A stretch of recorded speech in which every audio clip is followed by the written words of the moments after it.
know you're out there. I can feel you now. I know that you're afraid. People are tired of the old ways.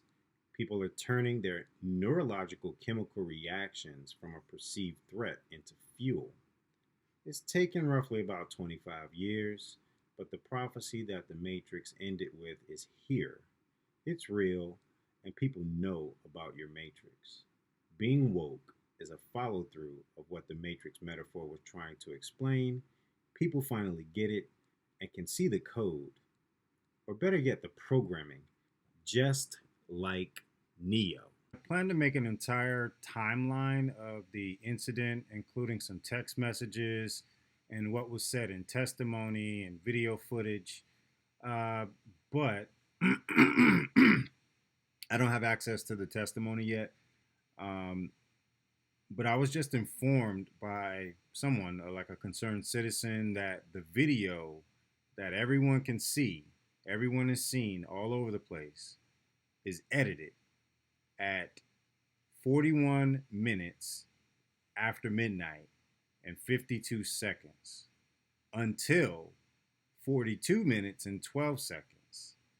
And someone had mentioned it maybe like a week ago, that there was a point where it paused, and then it kind of glitched and then jumped to the next scene. And they said openly, and everyone else kind of went with that idea, that it was a motion capture camera, and maybe there were like people not moving, and that's why the camera stopped recording.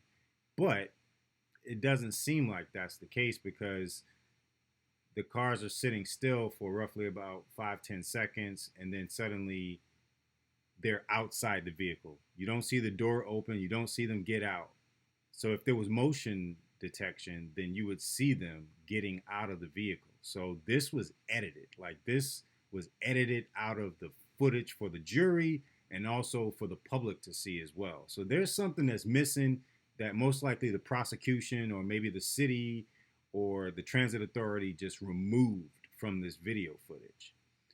The citizen stated that people are seen walking in the frame and then disappear, and the next thing we see is Majors and Jabari outside the vehicle. They also asked, is there a way to see the missing portion of them getting out of the vehicle before he attempts to put her back in? So I have 3 instances of the video being shown in the media. I found others that did not include the timestamps, or started the video at a later point. But these videos have the timestamps, and you can clearly see exactly where the video was edited. So here, let's see. The first one is from a Megan Cuniff. She's like oh yeah, you can see her name right here. She's like a legal expert on the internet, and also she like does like live streams with the Fox News at times. So if this information comes back to her, maybe she can mention this on Fox News or something of that nature. So here is the footage from 4139. So let's watch it go from 4139 to 4152 and then jump to 4212.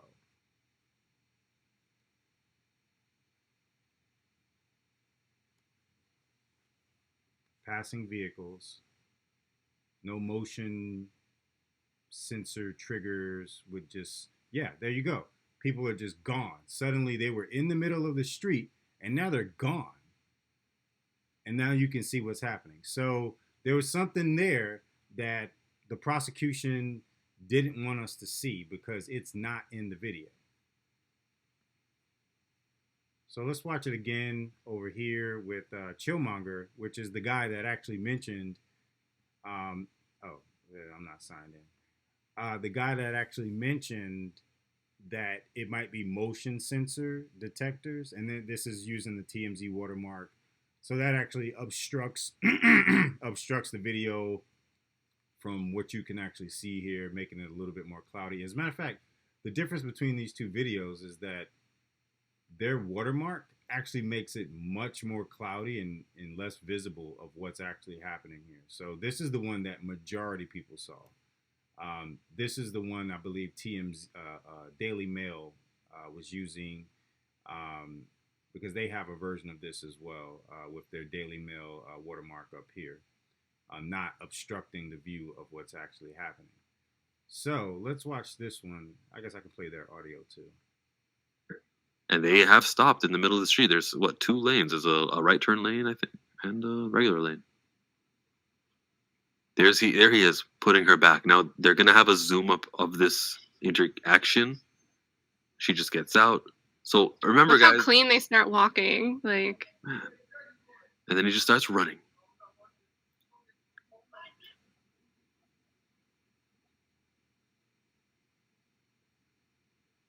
What do you think? All right, so that was from our pals that have been uh, keeping everyone up to date. Chillmonger on the left and Kat on the right. They work directly with Daniel Atherton during live streams, and Danielle has been in the courtroom sharing everything she possibly could with the public, through her Twitter account and also through these live streams. But her Twitter account is Danny Does Law on the internet. Yeah. All right. And finally, the last video clip here shows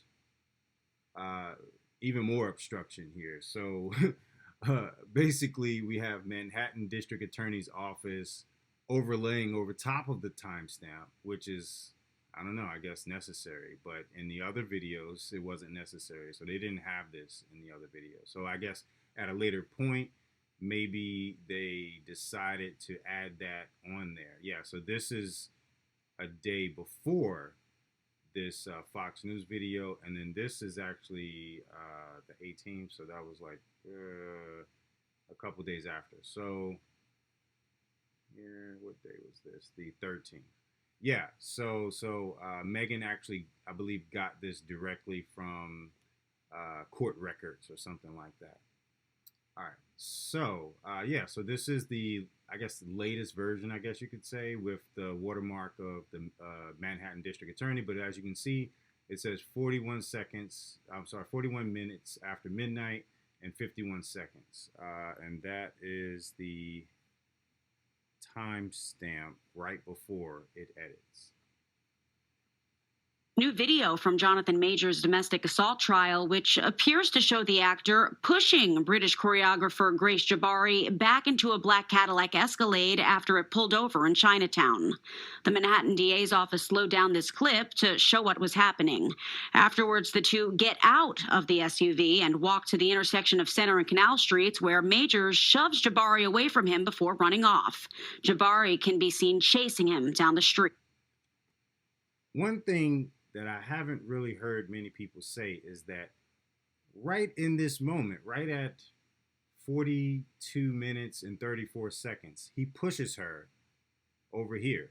No one talks about this push, because that push indicates that he's trying to get away.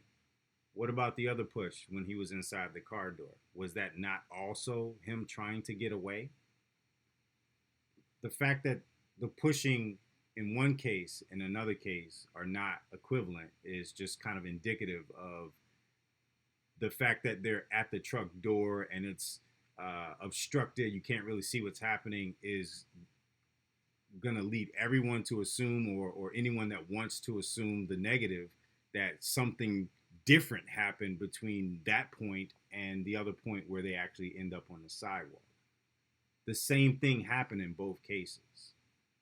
But, you know, people that want to spin a narrative, they'll say, oh, yeah, he assaulted her right here and she was hurt, which is the same reason why she was grabbing at his jacket with the hand with the broken finger. Like, how could you grab someone's jacket when they're running away with a broken finger? She grabbed at him at this point. She wasn't hurt.